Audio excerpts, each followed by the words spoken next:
ಈ ರೀತಿ ಅರ್ಧ ರಾತ್ರಿ ಹೋಗಿ ಅವರು ನಮ್ಮ ಪಕ್ಷದ ಕಾರ್ಯಕರ್ತರು ಮನೆ ಬಾಗಿಲು ತಟ್ಟಿ ಅವ್ರಿಗೆ ಕಾಲಿಗೆ ಬಿದ್ದು ಕರ್ಕೊಳ್ತಕ್ಕಂಥ ಅವಶ್ಯಕತೆ ಏನಿತ್ತು. ಅದರಿಂದ ಇಲ್ಲಿ ಅವರಿಗೆ ಮುಂದಿನ ಫಲಿತಾಂಶ ಏನು ಅಂತಕ್ಕಂಥದ್ದು ಈಗಾಗಲೇ ಅರಿವಾಗಿದೆ. ಆದರೆ ಅವ್ರು ಮಾಡಿರ್ತಕ್ಕಂಥ ಈ ಪಾಪದ ಹಣ ಇದೆಯಲ್ಲ, ಅದರಿಂದ ಜನಗಳನ್ನ ನಾವು ನಿರಂತರವಾಗಿ ಕೊಂಡ್ಕೋಬಹುದು ಅಂತ ತಿಳ್ಕೊಂಡಿದ್ದಾರೆ. ಆದರೆ ಹಣದಿಂದ ಚುನಾವಣೆ ಗೆಲ್ಲಕ್ಕಾಗಲ್ಲ ಅಂತಕ್ಕಂಥದ್ದು ಈ ಚುನಾವಣೆಯಲ್ಲಿ ನಮ್ಮ ರಾಮನಗರ ಜಿಲ್ಲೆ ಇರ್ಬೋದು, ಬೆಂಗಳೂರಿನ 3 ಸಿಟಿ ವೋಟರ್ಸ್ ಏನಿದ್ದಾರೆ ವಿಧಾನಸಭಾ ಕ್ಷೇತ್ರಗಳು, ಅವರನ್ನ ಇವರು ಕೊಂಡ್ಕೊಳ್ಳಿಕ್ಕೆ ಸಾಧ್ಯ ಇಲ್ಲ ಅಂತಕ್ಕಂಥದ್ದು ಈ ಚುನಾವಣೆಯಲ್ಲಿ ಇರುತ್ತೆ. ಕಾರ್ಯಕರ್ತರು ಮನೆ ಬಾಗಿಲು ತಟ್ಟಿ ಅವ್ರಿಗೆ ಕಾಲಿಗೆ ಬಿದ್ದು ಕರ್ಕೊಳ್ತಕ್ಕಂಥ ಅವಶ್ಯಕತೆ ಏನಿತ್ತು. ಅದರಿಂದ ಇಲ್ಲಿ ಅವರಿಗೆ ಮುಂದಿನ ಫಲಿತಾಂಶ ಏನು ಅಂತಕ್ಕಂಥದ್ದು ಈಗಾಗಲೇ ಅರಿವಾಗಿದೆ. ಆದರೆ ಅವ್ರು ಮಾಡಿರ್ತಕ್ಕಂಥ ಈ ಪಾಪದ ಹಣ ಇದೆಯಲ್ಲ, ಅದರಿಂದ ಜನಗಳನ್ನ ನಾವು ನಿರಂತರವಾಗಿ ಕೊಂಡ್ಕೋಬಹುದು ಅಂತ ತಿಳ್ಕೊಂಡಿದ್ದಾರೆ. ಆದರೆ ಹಣದಿಂದ ಚುನಾವಣೆ ಗೆಲ್ಲಕ್ಕಾಗಲ್ಲ ಅಂತಕ್ಕಂಥದ್ದು ಈ ಚುನಾವಣೆಯಲ್ಲಿ ನಮ್ಮ ರಾಮನಗರ ಜಿಲ್ಲೆ ಇರ್ಬೋದು, ಬೆಂಗಳೂರಿನ 3 ಸಿಟಿ ವೋಟರ್ಸ್ ಏನಿದ್ದಾರೆ ವಿಧಾನಸಭಾ ಕ್ಷೇತ್ರಗಳು, ಅವರನ್ನ ಇವರು ಕೊಂಡ್ಕೊಳ್ಳಿಕ್ಕೆ ಸಾಧ್ಯ ಇಲ್ಲ ಅಂತಕ್ಕಂಥದ್ದು ಈ ಚುನಾವಣೆಯಲ್ಲಿ ಇರುತ್ತೆ. ಅಶೋಕ್ ಅವ್ರನ್ನ ಬದಲಾವಣೆ ಮಾಡಿದೆ ಸರ್. ಉಸ್ತುವಾರಿ ಈ ಕ್ಷೇತ್ರದ ಉಸ್ತುವಾರಿ ಅಶೋಕ್ ಇದೆಯೋ, ಈಗ ಅಶೋಕ್ ಅವ್ರನ್ನ ಬದಲಾವಣೆ ಮಾಡಿದೆ ಚುನಾವಣಾ ಉಸ್ತುವಾರಿ. ಇಲ್ಲ, ಅಶೋಕ್ ಅವ್ರನ್ನ ಉಸ್ತುವಾರಿ ಅಂತ ಏನು ಮಾಡಿರಲಿಲ್ಲ.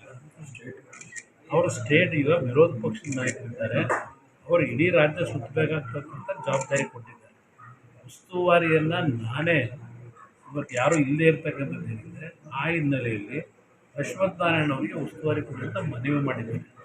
ಉಸ್ತುವಾರಿದು ಅವ್ರು ಇನ್ನೂ ಅಫಿಷಿಯಲಿ ಮಾಡಿಲ್ಲ. ಅಶ್ವಥ್ ನಾರಾಯಣಗೆ ಮೈಸೂರಿನ ಉಸ್ತುವಾರಿ ಹಾಕಿದ್ದಾರೆ. ಮೈಸೂರಿನಲ್ಲಿ ನಮ್ಮ ಪಕ್ಷದ ಕಾರ್ಯಕರ್ತರುಗಳು ಇವತ್ತು ಯದುವೀರವ್ರನ್ನ ಗೆಲ್ಲಿಸ್ತಕ್ಕಂಥದ್ದಕ್ಕೆ ಎಲ್ಲರೂ ಒಟ್ಟಾಗಿ ಏನು ಕೆಲಸ ಮಾಡ್ತಾ ಇದ್ದಾರೆ. ಅಶ್ವಥ್ ನಾರಾಯಣ ಅವಶ್ಯಕತೆ ಅದು ಬರೋದಿಲ್ಲ. ಇಲ್ಲಿಗೆ ಅವಶ್ಯಕತೆ ಇದೆ. ಬೆಂಗಳೂರು ಗ್ರಾಮಾಂತರಕ್ಕೆ, ನಮ್ಮ ಬೆಂಗಳೂರು ರೂರಲ್ ಕಾನ್ಸ್ಟಿಟ್ಯೂನ್ಸಿಗೆ ಅವ್ರಿಗೆ ಇಲ್ಲಿಗೆ ಜವಾಬ್ದಾರಿ ಕೂಡ ಇತ್ತು ಅಂತಕ್ಕಂಥ ನಾನೇ ಮನವಿ ಮಾಡಿ ಕಾರ್ಯಕರ್ತರು ಮನೆ ಬಾಗಿಲು ತಟ್ಟಿ ಅವ್ರಿಗೆ ಕಾಲಿಗೆ ಬಿದ್ದು ಕರ್ಕೊಳ್ತಕ್ಕಂಥ ಅವಶ್ಯಕತೆ ಏನಿತ್ತು. ಅದರಿಂದ ಇಲ್ಲಿ ಅವರಿಗೆ ಮುಂದಿನ ಫಲಿತಾಂಶ ಏನು ಅಂತಕ್ಕಂಥದ್ದು ಈಗಾಗಲೇ ಅರಿವಾಗಿದೆ. ಆದರೆ ಅವ್ರು ಮಾಡಿರ್ತಕ್ಕಂಥ ಈ ಪಾಪದ ಹಣ ಇದೆಯಲ್ಲ, ಅದರಿಂದ ಜನಗಳನ್ನ ನಾವು ನಿರಂತರವಾಗಿ ಕೊಂಡ್ಕೋಬಹುದು ಅಂತ ತಿಳ್ಕೊಂಡಿದ್ದಾರೆ. ಆದರೆ ಹಣದಿಂದ ಚುನಾವಣೆ ಗೆಲ್ಲಕ್ಕಾಗಲ್ಲ ಅಂತಕ್ಕಂಥದ್ದು ಈ ಚುನಾವಣೆಯಲ್ಲಿ ನಮ್ಮ ರಾಮನಗರ ಜಿಲ್ಲೆ ಇರ್ಬೋದು, ಬೆಂಗಳೂರಿನ 3 ಸಿಟಿ ವೋಟರ್ಸ್ ಏನಿದ್ದಾರೆ ವಿಧಾನಸಭಾ ಕ್ಷೇತ್ರಗಳು, ಅವರನ್ನ ಇವರು ಕೊಂಡ್ಕೊಳ್ಳಿಕ್ಕೆ ಸಾಧ್ಯ ಇಲ್ಲ ಅಂತಕ್ಕಂಥದ್ದು ಈ ಚುನಾವಣೆಯಲ್ಲಿ ಇರುತ್ತೆ. ಅಶೋಕ್ ಅವ್ರನ್ನ ಬದಲಾವಣೆ ಮಾಡಿದೆ ಸರ್. ಉಸ್ತುವಾರಿ ಈ ಕ್ಷೇತ್ರದ ಉಸ್ತುವಾರಿ ಅಶೋಕ್ ಇದೆಯೋ, ಈಗ ಅಶೋಕ್ ಅವ್ರನ್ನ ಬದಲಾವಣೆ ಮಾಡಿದೆ ಚುನಾವಣಾ ಉಸ್ತುವಾರಿ. ಇಲ್ಲ, ಅಶೋಕ್ ಅವ್ರನ್ನ ಉಸ್ತುವಾರಿ ಅಂತ ಏನು ಮಾಡಿರಲಿಲ್ಲ. ಅವರು ಸ್ಟೇಟ್ ಈಗ ವಿರೋಧ ಪಕ್ಷದ ನಾಯಕರಿದ್ದಾರೆ, ಅವರು ಇಡೀ ರಾಜ್ಯ ಸುತ್ತಬೇಕಾಗ್ತಕ್ಕಂಥ ಜವಾಬ್ದಾರಿ ಕೊಟ್ಟಿದ್ದಾರೆ. ಉಸ್ತುವಾರಿಯನ್ನು ನಾನೇ ಇವತ್ತು ಯಾರೂ ಇಲ್ಲದೇ ಇರ್ತಕ್ಕಂಥದ್ದು ಏನಿದೆ, ಆ ಹಿನ್ನೆಲೆಯಲ್ಲಿ ಅಶ್ವಥ್ ನಾರಾಯಣ ಅವರಿಗೆ ಉಸ್ತುವಾರಿ ಕೊಟ್ಟಂತ ಮನವಿ ಮಾಡಿದ್ದಾರೆ. ಉಸ್ತುವಾರಿದು ಅವ್ರು ಇನ್ನೂ ಅಫಿಷಿಯಲಿ ಮಾಡಿಲ್ಲ. ಅಶ್ವಥ್ ನಾರಾಯಣಗೆ ಮೈಸೂರಿನ ಉಸ್ತುವಾರಿ ಹಾಕಿದ್ದಾರೆ.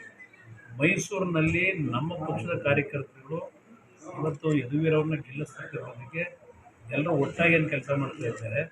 ಅಶ್ವಥ್ ನಾರಾಯಣ ಅವಶ್ಯಕತೆ ಅದು ಬರೋದಿಲ್ಲ.